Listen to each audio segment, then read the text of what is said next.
Smash Mouth Sports on YouTube, Twitter, and all the other crazy platforms. We're excited to have Charles Goldman on here. I've been told he's going to be spitting some fire tonight. He's not afraid to lay the hammer down.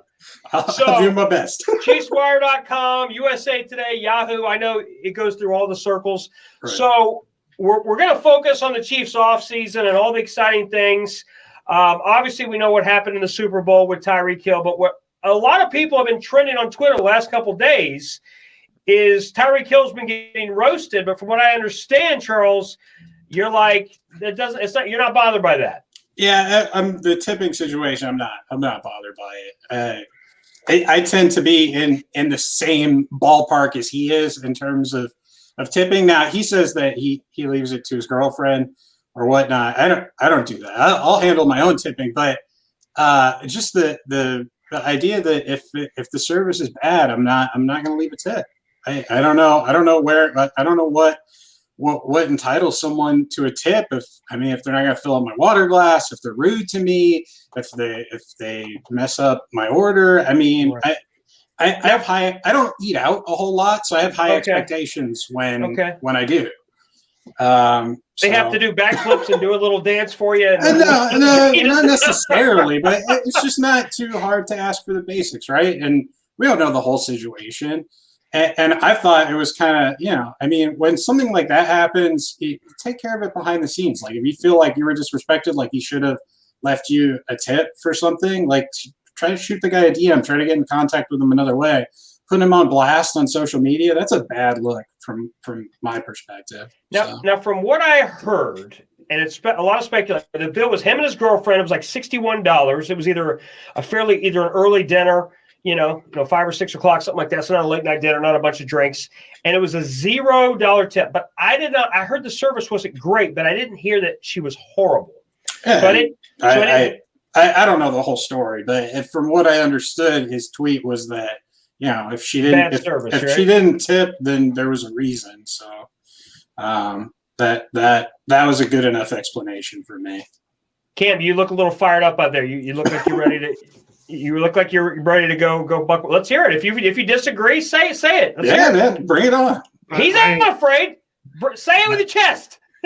I hadn't even heard of the story until you guys mentioned it. Have you been drinking? Are you awake? What is going on tonight? Everybody's this has been like all the things everybody's talking. No, so he left no tip at a restaurant. Correct. $0.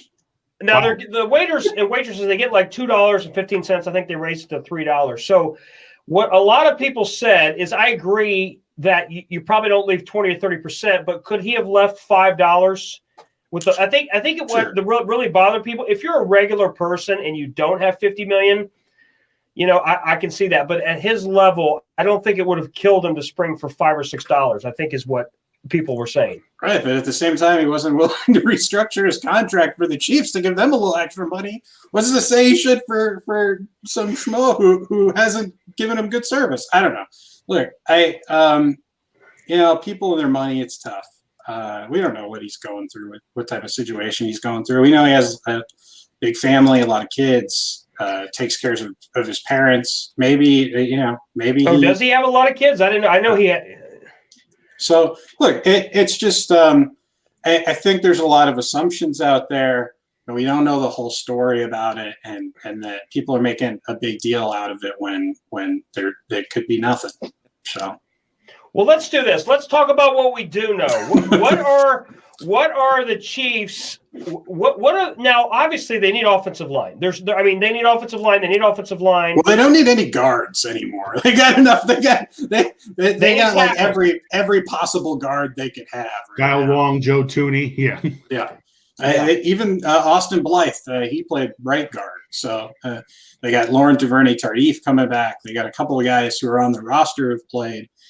They got enough guards to probably put out 2 starting lines. Right. So do you feel confident in their line now with the tackles and everything, or? Well, I'm a little less confident in the tackle situation. I think everyone is, but right. I think there's a lot of unknowns there too, and people are afraid of the unknown. Yeah, we don't know what this kid out of TCU that they drafted in the 3rd round last year is going to be. He could be, a perennial All-Pro, or he could be a nothing because he opted out this last season. We just don't know. We have some accounts from people who've worked with him, and we know that he's a good college player. I believe it's Chase Young who said last year at the combine, said that he was the toughest player that he went against in college. So, you have all these accounts. You have this optimism about that player. You have a couple of guys who are on the roster. You have a serviceable right tackle that you re-signed in Mike Remmers. Worst comes to worst, he's your right tackle. All right, so that's worst comes to worst. You got one side with the guy who started the majority of the games this year there and played pretty dang well. It was only until he flipped to the left side that things started going haywire there in the Super Bowl. So then, from there, you got Martinez Rankin, who maybe is an option at left tackle. You've got Prince Tega Winogo. I'm probably butchering his name. Prince Tega Winogo, who they signed off of the Eagles practice squad, or his practice squad contract expired. They signed him. He was like a 6th round draft pick last year, had like a hip or a knee or some sort of injury that dropped him down. But beforehand, people were saying maybe he was a 2nd round draft pick. So, if he's healthy, who knows? What is he? He could maybe be a starter. So they have some guys right now where there's a lot of unknown, but there also are some scenarios where, hey, maybe this guy is legit. So I think that those are things to consider when you're going into the draft, and when you're picking at the bottom half of the first round, there's not a lot of givens, right? I mean, there's so many different things that can happen between pick 1 and pick 31.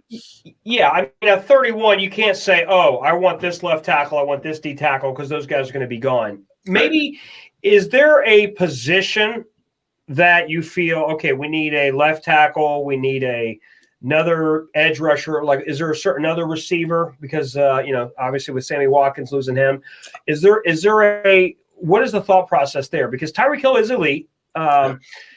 He is small, so he's elite, but you probably need more of a 85, 90 catch guy that can catch a lot of balls, take a pounding to help Kelsey out a little bit. What are your thoughts on that? Yeah, I mean, they need that third option. They need that third option in the offense. That's always when this offense has been at its best. When you got Travis, Tyreek, and it was most of the time it was Sammy when he was healthy. Yeah. These past three years or so since 2018.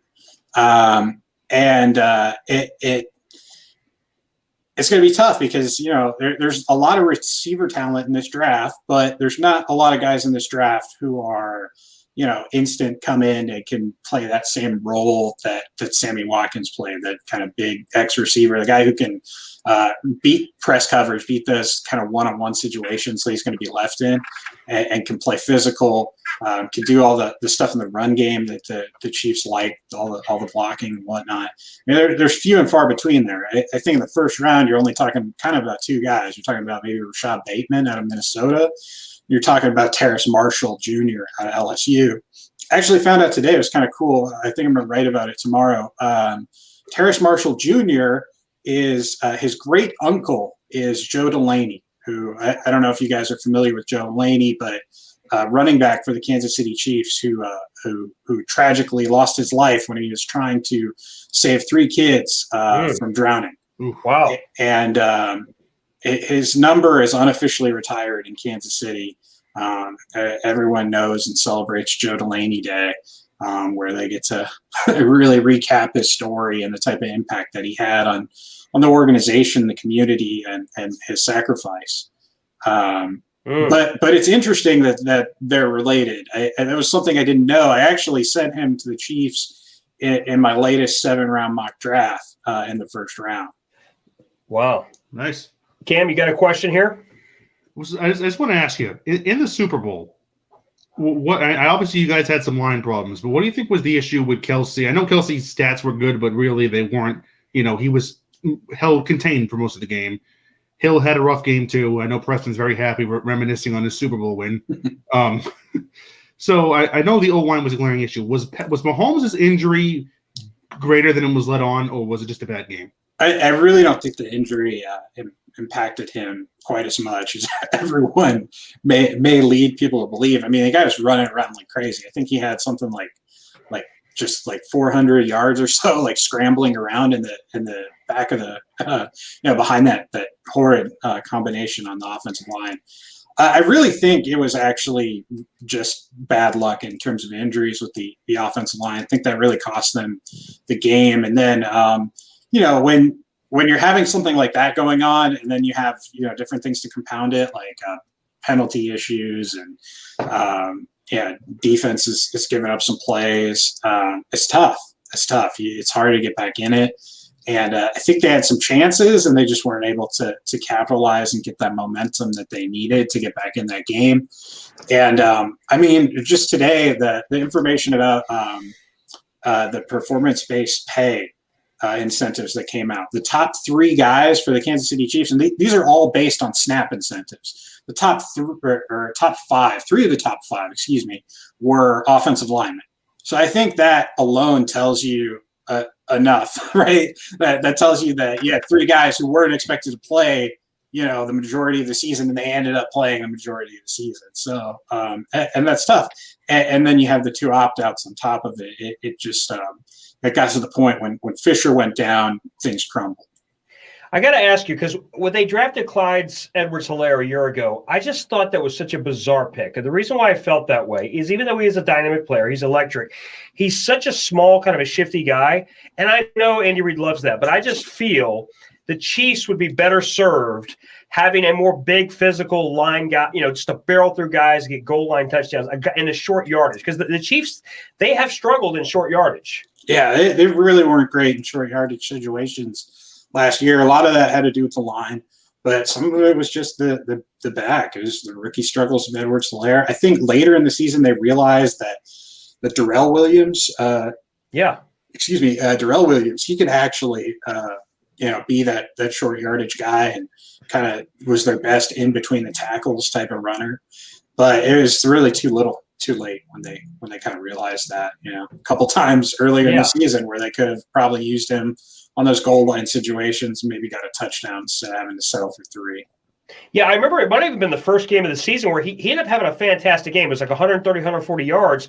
But like when it got down to short yardage, I mean, he was just getting stonewalled. 3rd and 1, 4th and 1. Right. It's just, with the Chiefs offense, obviously with the receivers and all the great players, you think a bigger back, but Andy Reid has never really liked the big back. Is there any kind of grumblings about that, or is everybody like, he's great, don't question Andy Reid because he's phenomenal? No, I mean, the tone there. I think Andy gets his fair share of criticism and also his fair share of love. I mean, he's done some incredible things in the league, and sure, what he's done with this team is just probably the second best coach of this era. Yeah, right. And I mean, like I said, what he's done with this team. I mean, I watched some horrendous Chiefs teams in my lifetime. Right. And what he was able to accomplish just even in his first year back in 2013 was, enough to earn a lot of goodwill with the fans. And from the running back perspective, I mean,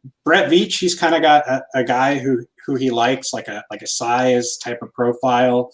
And whatnot, and he kind of went against the grain there a little bit with Clyde, and I think it's interesting because you see, if you look at the difference between when Kelechi Osemele was in there at left guard, and he's kind of more of that like big body, like mauler type of offensive lineman, and Clyde had a lot more success running behind him and running behind that left side when he was in there than when, they had either Mike Remmers or Nick Allegretti.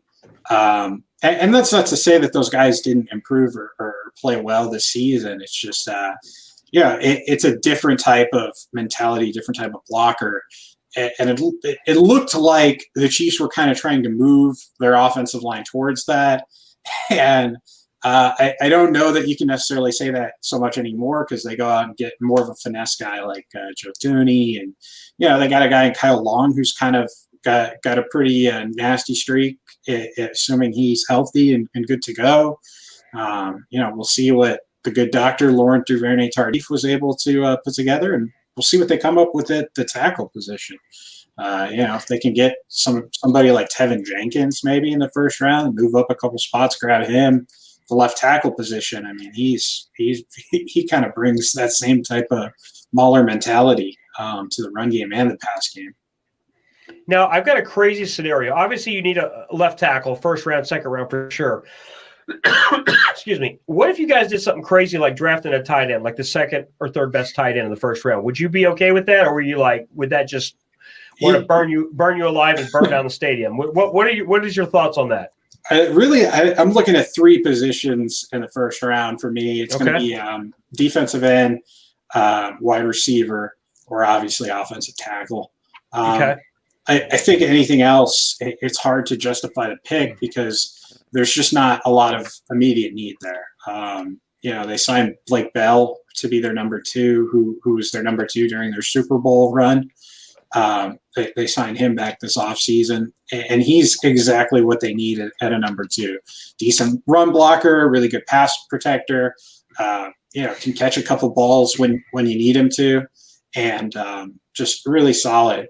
Now, if they're looking for a guy who maybe they're like, okay, we need someone to maybe back up Kelsey to take some of the pressure off him because he's been, going at it real hard these last couple of years and taking a beating. I think last offseason he had, procedure on his ankle. This year, obviously, record-breaking season for him, so that takes a toll. So maybe the idea is to go and get somebody. But it's hard for me to say that would be a good pick, that they'd see enough action, knowing that they've got Blake already in there, knowing that, Kelsey, unless he gets injured, he's going to be playing. I see a lot of people who are like, Zaven Collins from Tulsa, or one of these linebackers, or even a cornerback. I just think that with the guys they have on the team right now, it's hard to take those first, maybe even three picks and not go after positions of immediate need. Sure. You can build the future later. Find some of those guys later on in the draft that you like, that you can, kind of coach up, and maybe it'll take, 1-2 years to get them ready to go and be in full action, but need a little bit more immediate impact, especially in that first round.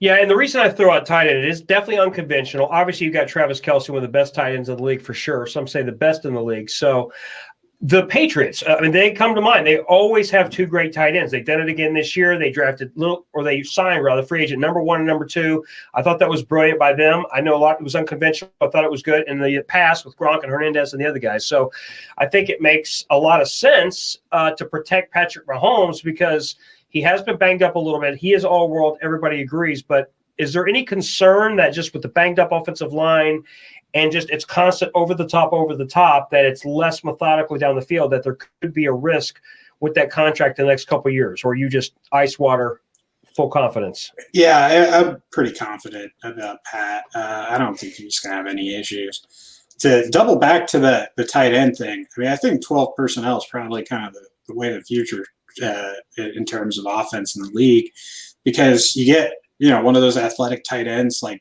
Kelsey, who's basically just a big receiver.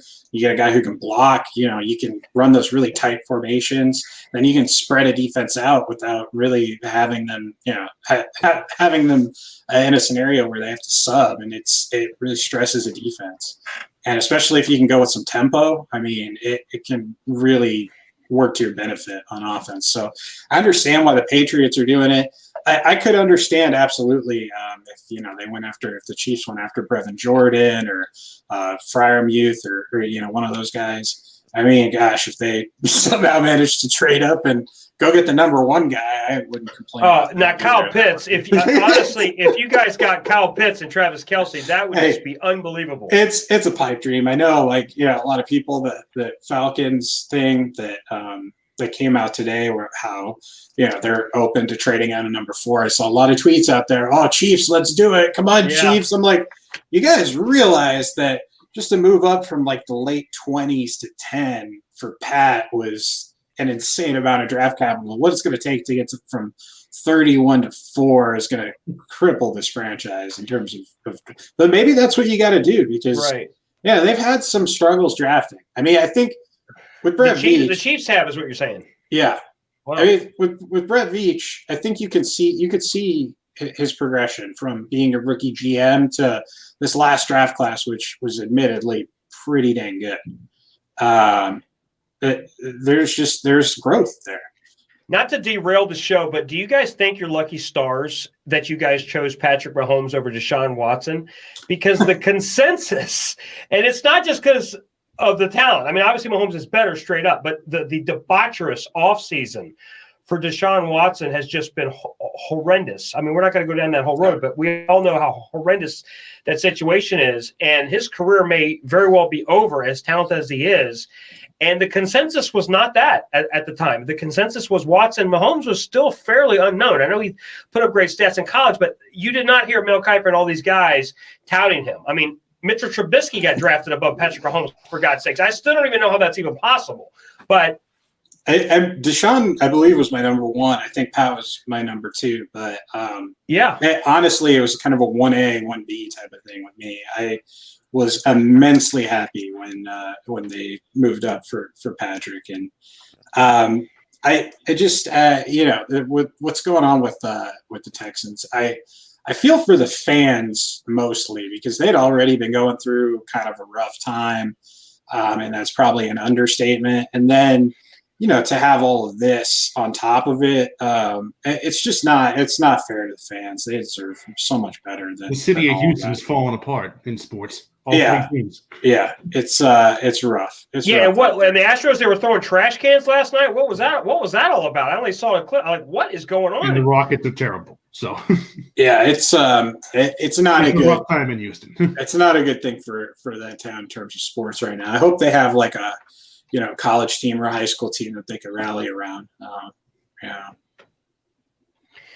Yeah, well, we covered a lot, Charles. We definitely appreciate you coming on. Like and subscribe to the channel. Who knows? Maybe Charles will bring us the millions and millions of views we've been looking for. So, but Cam, do you have a last minute question for Charles here before we wrap? I do.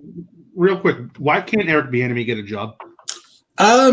There's so many different things about that. Let's hear your take, Charles. Let's hear your take because everybody was saying that he's going to get a job. He's number one. And now you may feel differently, but the tone that I got was he's not a good interviewer, is what I heard from multiple sources. I can understand that just from having asked him questions myself. He's really a friendly guy. He just has a hard time sometimes articulating what I think would probably impress a coaching staff and owners. It's just. So you as a fan and as a writer, you feel the same way. Like you don't get because I think people miss this, and I hate to say this, but it's true. It's like a job. It's like a corporate job or something. When you're interviewing, the X's and O's matters, but Bill Belichick didn't get the job with the Patriots the first time either because he comes in with cutoff sleeves and the weird outfits and all this stuff. Yeah. This is why a guy like Cliff Kingsbury, he walks into a room with his suit and his hair, and he's like, "Hey guys, I'm so cool." They're like, "Well, you're hired." I mean, they love him. Whereas Eric Bieniemy doesn't have that, to me, that head coach bravado coming in, State of the Union, that presidential kind of a thing to him. It all depends on the team too, right? Because there's going to be a team that he interviews with at some point in time that they're going to buy into that. They're going to buy into his personality, the way he does things. And when they do, I guarantee you that it's going to be a success. I'm fully 100% confident in his abilities as a coach and in his ability to lead a group of young men. I just think it's a matter of finding the right fit for him. And I'm not 100% convinced that some of these situations hasn't been mutual, where he's been like, "Hey, I appreciate you guys interviewing me, but I don't think this is the right fit for me," because he's come out and said before in previous years when he hasn't been hired that he doesn't want to be hired just to be hired, right? Right. He wants to go to the right team for him. Kind of the way that Andy Reid ended up in Kansas City. That was the absolute right fit for a head coach and team. And I think that some owners are a little bit too vain to understand how important that fit is and what they're getting necessarily in Eric Bieniemy. The tone I've always felt with him is I've always seen him as like a VP candidate, for lack of a better word, like Josh McDaniels. He's comfortable being part of the second fiddle, for lack of a better word, in a great organization that he's going to be there for a long time. I kind of see that with Bieniemy. He could be a good head coach. He could do all these great things, but there's also a lot of security knowing that Andy Reid's got everything buttoned up. You know, he can ride that train for a pretty good amount of time. And then when he feels the wheels start coming off in a certain amount of time, then you can go to the Lions or Cincinnati or whatever crazy team is available. That's how I see it. And I mean, it's probably a non-story right now, but maybe something to watch in the coming weeks. And Eric Bieniemy's contract expired with the Chiefs this offseason. They haven't re-signed him yet. Now they announced a bunch of coaching staff changes last Friday, and they didn't have any promotions of anyone to offensive coordinator. But they also didn't announce that they re-signed Bieniemy. Now, like I said, it could be nothing here. Probably just a matter of literally signing on the dotted line. Wow. But maybe he's mulling things over. Maybe he doesn't want to come back. Maybe he wants to take a year off. Maybe there's something else. I don't know. But well, I hadn't heard that, so that's breaking news. I have not heard that. This past year was hard on him because I heard he spent it away from his family because he has a son with a compromised immune system. So he spent this past season away from his family. So this past year was hard on him. Which and I could totally understand if it's a situation where he just hasn't been in the facility and hasn't been there to officialize it, formalize it. I have full confidence that he's going to be back there next year. But it's just something to keep an eye on, something to think about. Interesting. Well, Charles, that's a great nugget. We should leave it right there. You got to leave a little juice for next week. So, by the way, we're going to be in a couple weeks, about a week before the draft, Wednesday night, like 8 to 9. We're going to be doing a mock draft. We're going to get all 32 teams, 32 writers, 32 editors. We're going to get everybody going. So would you be open for being a part of that? What's the date again? The week before the draft. So I believe the 22nd, Wednesday, like 8 o'clock, between 8 and 9. Wednesdays are tough days for me, but I'll try. If I can't be there myself, I'll at least maybe send you guys a pic. There we go. That'll be good. We'll either way, we'll figure it out. So thanks again, Charles. We appreciate it. All right. Take it easy. Nice talking to you guys.